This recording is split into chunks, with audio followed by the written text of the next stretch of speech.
इनके 5 गो गुण हैं, रूप, रस, गंध, स्पर्श और शब्द। 5 गो कर्म इंद्रियां हैं और 5 गो ज्ञान इंद्रियां हैं। हाथ, पैर, गुदा, मुख, लिंग, ये 5 गो कर्म इंद्रियां और 5 गो ज्ञान इंद्रियां।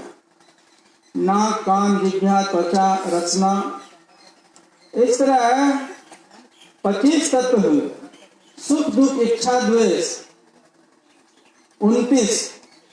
और धृति, संसार को धारण करने की शक्ति, इसको पालन करने की शक्ति, इसको संघात करने की शक्ति।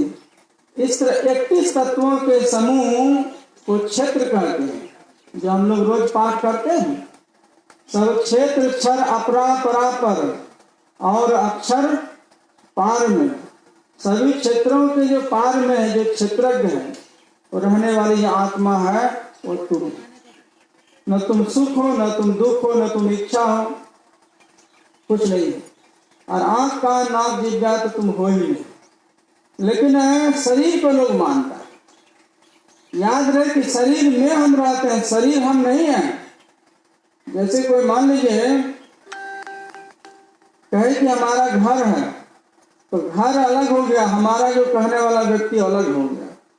उसी तरह हम कहते हैं कि हमारा शरीर है, तो शरीर कहने वाला अलग हो गया हमारा, और शरीर अलग है। हम मन भी नहीं है, बुद्धि भी नहीं है। कहते हैं हमारा मन आज पढ़ाई में नहीं लगता है, इसका मतलब हमारा जो कहने वाला अलग हो गया, मन अलग हो गया। हमारी बुद्धि काम नहीं करती है, क्या करें, बड़ी चिंता में पड़े हुए।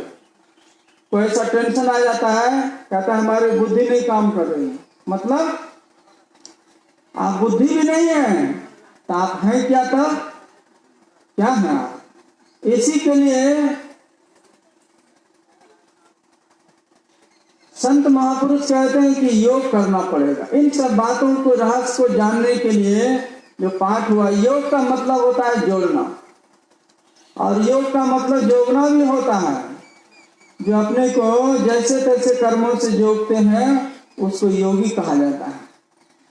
सकल दृश्य निज उदर मेल सोवै निद्रा तज जोगी। सारे दृश्यों को समेट करके जो अपने आप में स्थिर हो जाता है, उसी को योगी कहते हैं। इसके लिए योग की क्रिया आपको सीखनी पड़ेगी,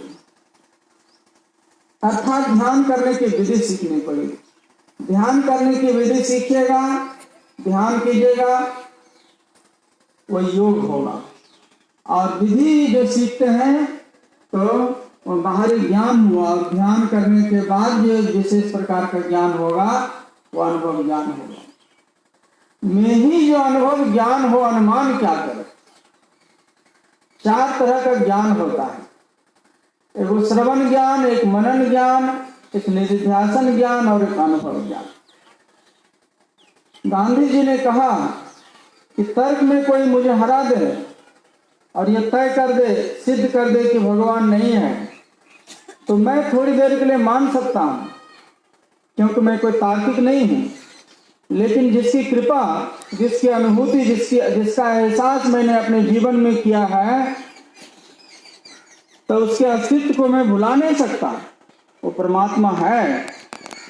अनुभव ज्ञान में जो प्रतिष्ठित हो जाता है उसको धोखा नहीं होता। एक विद्वान दार्शनिक गया था रामकृष्ण के पास और कहा कि चलिए, अगर आप असली परमहंस हैं तो हमारे साथ शास्त्रार्थ